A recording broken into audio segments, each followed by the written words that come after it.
Friends entertainment থেকে। আমি Nilufar Yasmin Dancy.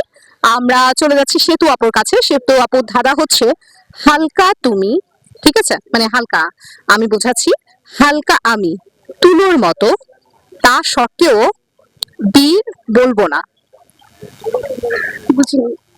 আমি বলতে চাচ্ছি হালকা, হালকা আমি তুলোর মতো, তা সত্ত্বেও বীর বলবো না, হালকা কিন্তু 5 মিনিট ধরে রাখতেও পারবো না। আমি কি?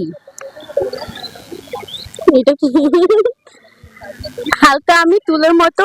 হ্যাঁ, তারপর আমি আবার বলছি, হালকা আমি তুলোর মতো, তা সত্ত্বেও বীর, আমরা বলি না বীর, হ্যাঁ বীর বলবো না, 5 মিনিট ধরে রাখতে পারবো না। আমি কি? বরফ।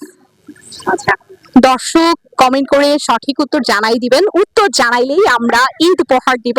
একটু আমরা আমাদের পেজ থেকে চলে যাবে হচ্ছে ঈদের গিফট। ধন্যবাদ, সাথে থাকবেন। সালাম আলাইকুম।